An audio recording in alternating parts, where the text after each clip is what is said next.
You look so good in my bed, baby. Don't think you're serious. Bonjour à vous mes petits oursons. Alors aujourd'hui, un brownie au chocolat et aux noix, puisqu'on m'a donné plein de noix. J'ai à peu près 100 grammes de noix. Là, j'ai 60 grammes de farine, 150 grammes de sucre. Là, j'ai mis 250 grammes de chocolat noir. Après, vous pouvez pas mettre un autre chocolat. Et avec, j'ai mis mes 150 grammes de beurre. J'aime bien le faire au bain-marie ensemble. Je trouve ça pratique. Il y a 3 œufs.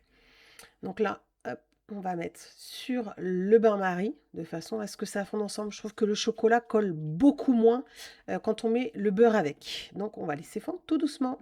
Donc là, on mélange quand même bien comme il faut. Vous voyez, il reste encore des gros morceaux de chocolat. Il faut vraiment qu'il soit bien lisse comme il faut. Il y a aussi encore quelques morceaux de beurre. Donc on va continuer de le mélanger. Alors je le mélange tout le temps que ça devienne vraiment complètement fondu. Donc là, vous voyez, c'est pratiquement, c'est même complètement lisse. Je finis de brasser un peu. Alors ce que je vais faire, c'est que je vais éteindre le feu et je vais le laisser au niveau de l'eau. Comme ça va rester fondu. Là, j'ai donc mes 150 grammes de sucre que je vais battre avec mes 3 œufs. Donc on fouette bien que le mélange blanchisse pardon, et gonfle un peu. Là, mon fouet magique. On évite les coques. C'est pas terrible. Là, donc, je fouette comme il faut. Donc les noix, je disais, il faut à peu près 100 grammes. Vous pouvez aussi mettre des amandes. Par contre, si vous voulez mettre les amandes, faites-les griller dans une poêle bien chaude. C'est beau, c'est vraiment meilleur. Si vous les mettez nature, vous verrez, ça fait caoutchouteux, c'est vraiment pas bon. Donc là, mon mélange est presque fini. Là, pour le coup, je vais mettre ma farine et ma levure dans une passoire, puisqu'un restaurateur, un bon chef cuistot, qui a beaucoup d'expérience, m'a dit que ça faisait beaucoup plus gonfler les gâteaux. Donc je vais essayer.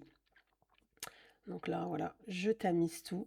On va voir, on verra après pour le résultat. Bon, pas plus, c'est pas le temps que ça prend de tamiser. Donc là, on va pouvoir remélanger comme il faut. Donc pendant ce temps-là, votre chocolat, comme il est resté sur le bain-marie, ça va éviter qu'il se refige. Bon, après, on a mis le beurre, donc déjà, ça va éviter qu'il se refige, il va rester lisse. Mais au moins, ça va permettre de diminuer un tout petit peu aussi sa température.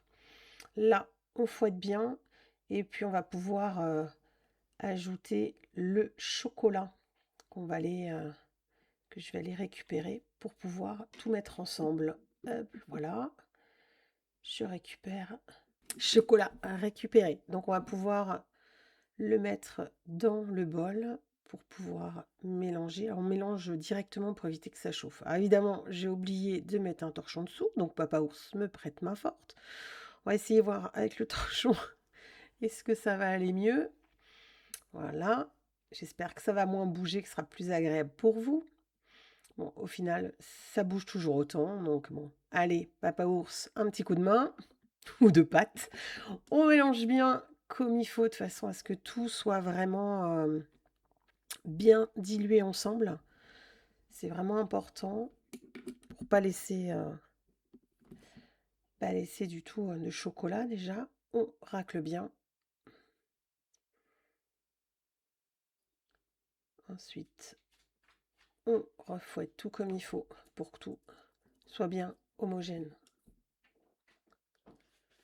Une fois que tout va être bien là, j'ai oublié de vous dire quand même au début, il faut quand même mettre votre four à chaleur tournante, 180 degrés.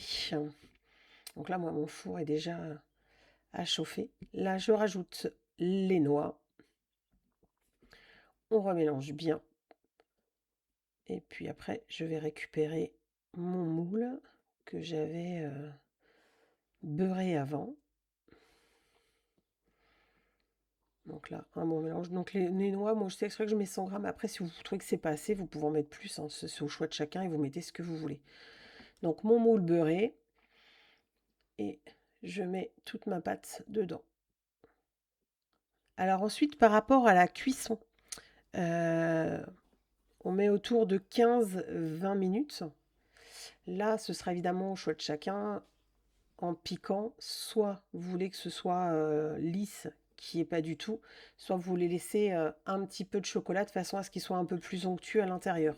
A few moments later. Alors, mes 15-20 minutes sont passées. Donc déjà, la croûte, elle est vraiment super belle. Moi, c'est vrai que j'aime bien quand c'est comme ça, vous voyez, c'est hyper moelleux. Je pique.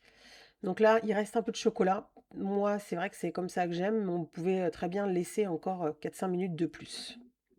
Nous vous souhaitons un très bon appétit et à très vite pour une nouvelle émission culinaire. À très vite les petits oursons.